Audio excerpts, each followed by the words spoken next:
जो साधक पवित्रता से, चाहे गृहस्थ में हो या व्यक्त हो, नैष्ठिक ब्रह्मचारी हो या सीमित ब्रह्मचारी हो, सीमित ब्रह्मचारी कुछ वर्ष बाद फिर गृहस्थ में जाना है, नैष्ठिक ब्रह्मचारी आजीवन ब्रह्मचर्य रहना है, उसको इन 21 बातों को ध्यानपूर्वक सुनना चाहिए और अपने जीवन में उतारना चाहिए। पहली बात ये समझ लो कि वीर्य, प्राण और मन तीनों का एक तारतम्य है। ये परस्पर इनका घनिष्ठ संबंध है। इनमें से एक भी बिगड़ा तो तीनों बिगड़ जाएंगे।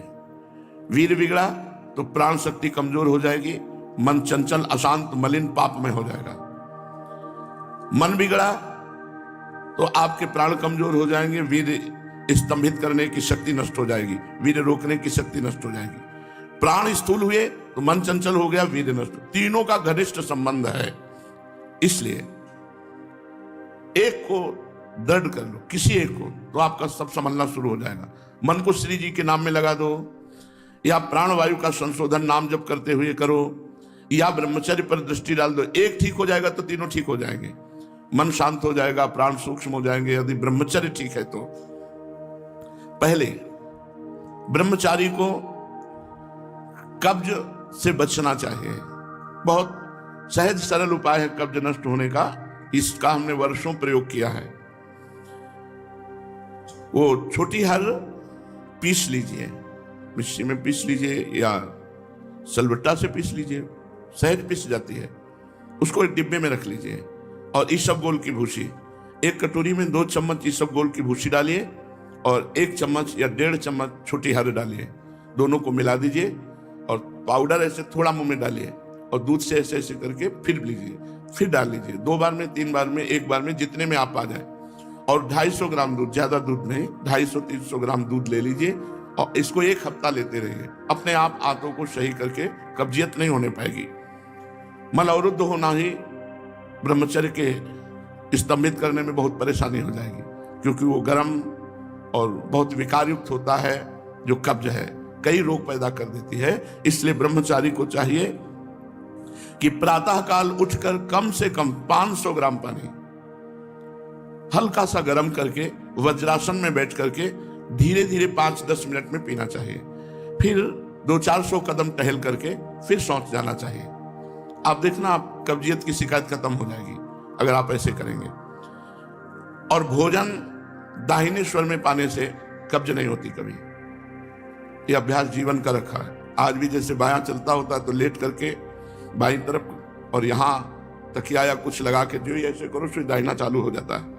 हमारी तो किडनी खराब, इसलिए समय लगता है 5 मिनट या 10 मिनट, नहीं तो 1 मिनट में बदल जाएगा स्वर। दूसरा, मैदा और पकवान और चाय, ये कब्ज बनाने वाली चीजें ब्रह्मचारी को नहीं लेनी चाहिए। जब तक 50 की आयु ना हो जाए तो चाय पीना ही नहीं चाहिए। चाय की जरूरत ही नहीं है। 50 के बाद ठीक है, 50 वर्ष की आयु हो गई और उसके बाद थोड़ा शरीर गर्म करने के लिए लेने लगी, कोई बात नहीं। लेकिन जवान साधक को चाय आदि की जरूरत नहीं है बेमतलब में। कुछ साधक काफी, और ये सब चीजें उनकी हैं जो बहुत ऑफिस में काम कर रहे हैं, जग रहे हैं, थोड़ी चाय ले ली, फिर गर्म हो गए, फिर सेवा में लग गए। साधक को नहीं लेना चाहिए। ब्रह्मचारी को चाय, कॉफी, ये चीजें, कोई भी व्यसन नहीं लेना चाहिए। तीसरा, अत्यंत आवश्यक हो तो किसी को छुओ, नहीं छुओ मत। रोगी को छूने के लिए कोई परहेज नहीं है। मान लो कोई रोगी है, आप सेवा में लगे हो, तो उस समय कोई परहेज नहीं, पूरे बिल्कुल प्यार से उसकी सेवा करो।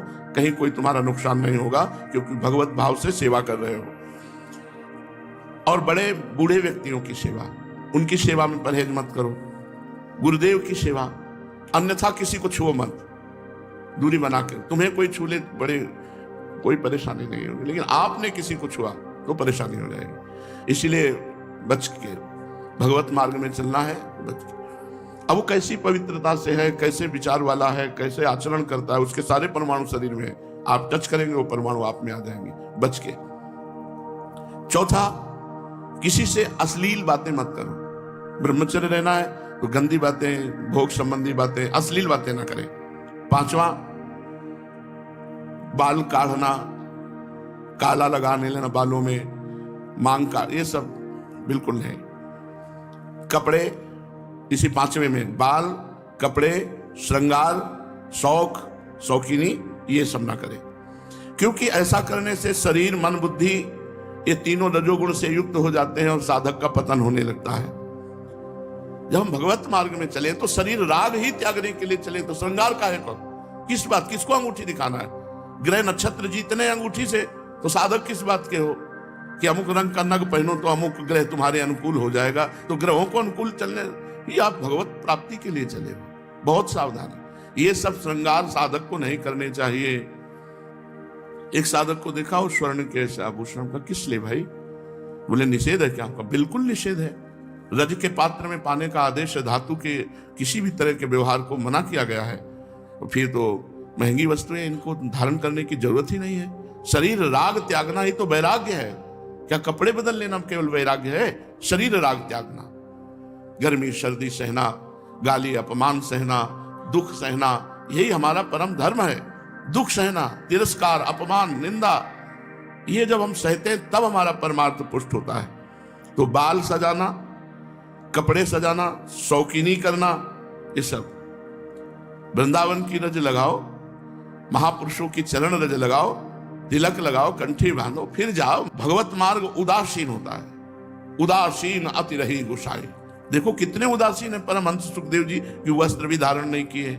16 वर्ष की अवस्था, आत्मलाभ से परिपूर्ण, निरंतर भगवत चिंतन परायण, तो वस्त्र सात्विक धारण करे, सात्विक वैष्णव पद्धति से वस्त्र धारण करे, वैष्णव पद्धति से श्रृंगार करे। तिलक लगा लिया, भगवत प्रसादी चंदन लगा लिया, भगवत प्रसादी माला धारण कर ली और जाकर भगवत चर्चा की।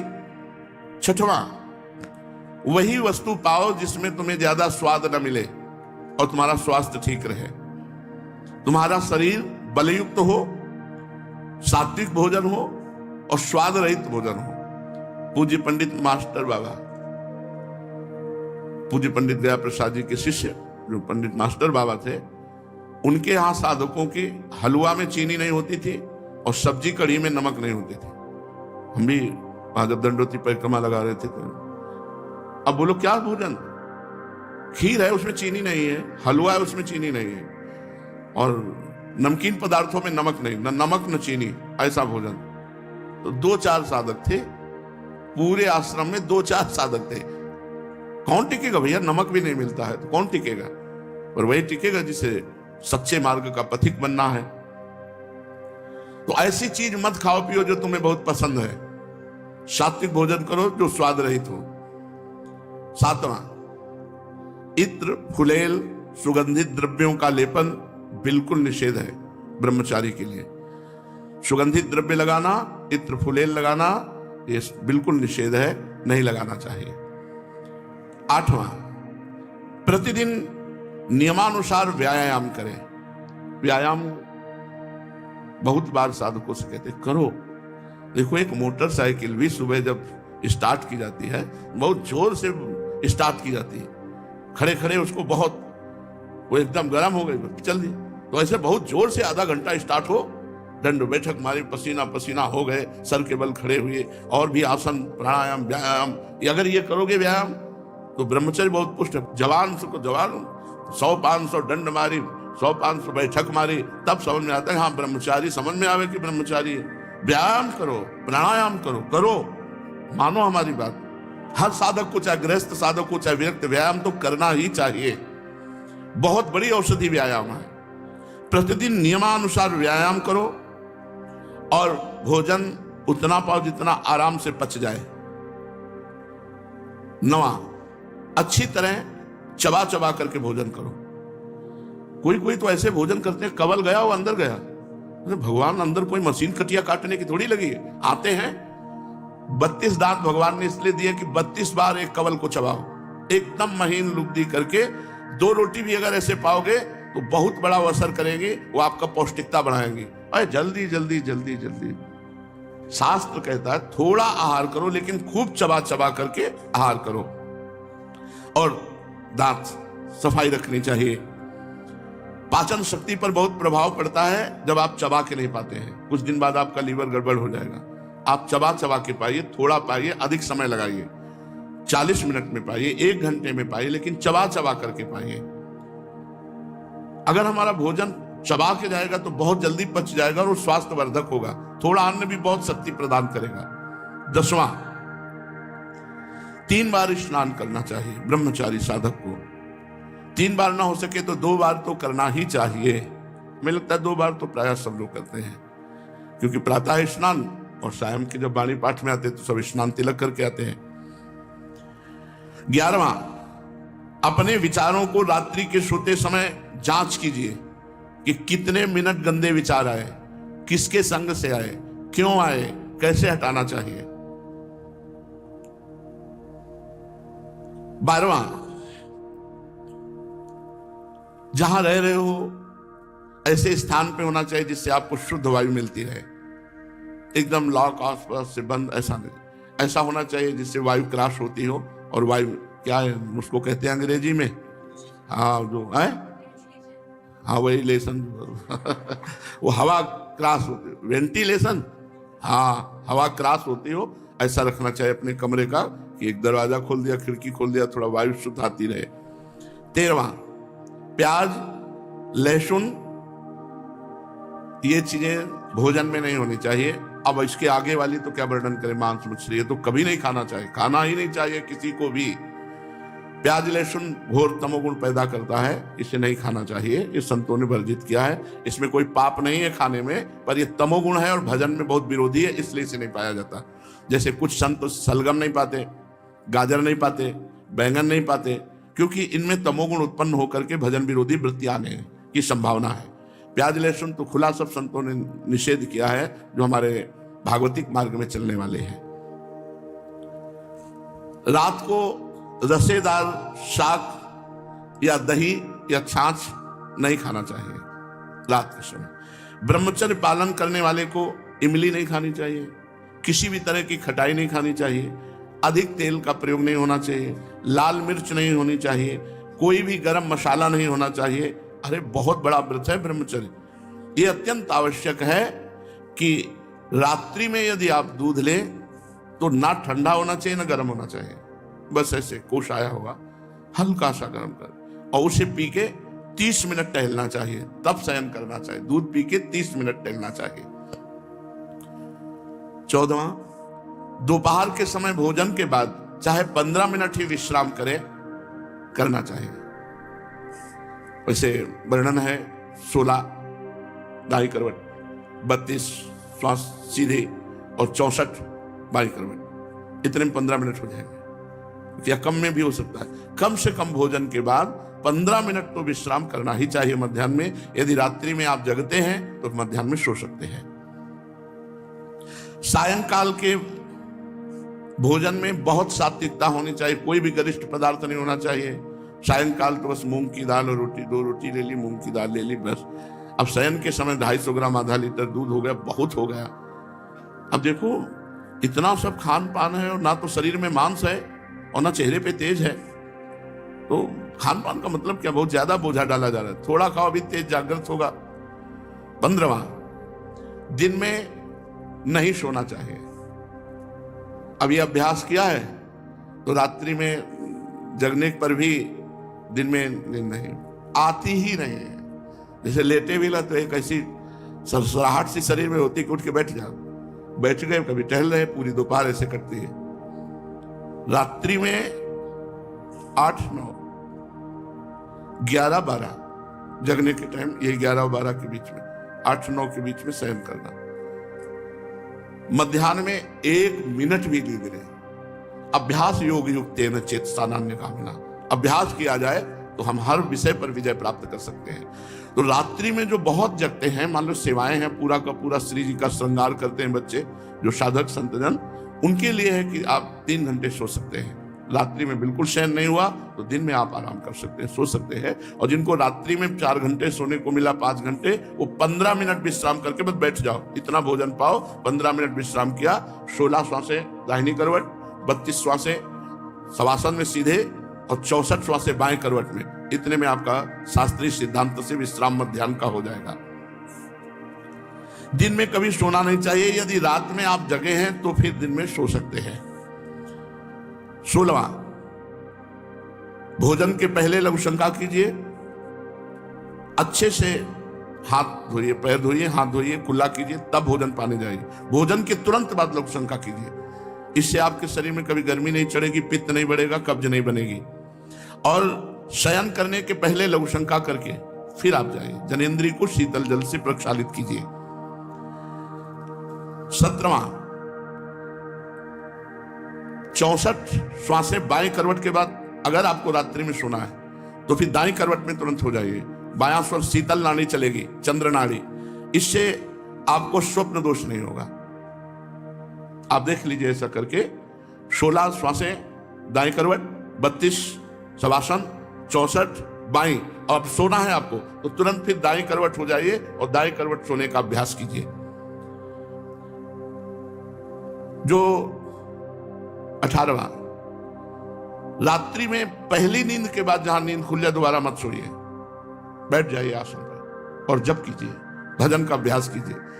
ये जीवन भर रही है वाणी हमारे साथ, तो यही अभ्यास पूज्य पादुड़िया बाबा की आज्ञा से यही अभ्यास, आज भी यही अभ्यास भगवत कृपा से है। तो इसीलिए 11 से 12 का जितने में नींद खुली, बस जहां घड़ी पे दृष्टि पड़ी 11 के ऊपर, बस फिर बैठ गए। बराबर तो बैठ नहीं सकते, घंटा 2 घंटा, तो फिर थोड़ा 4 कदम टहले, फिर बैठ गए। ये लड़ाई है, लड़ाई है।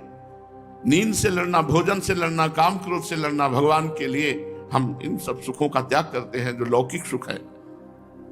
रात्रि में निद्रा भंग हो जाने पर साधक को पुनः नहीं सोना चाहिए, नहीं तो स्वप्न दोष होने की संभावना है।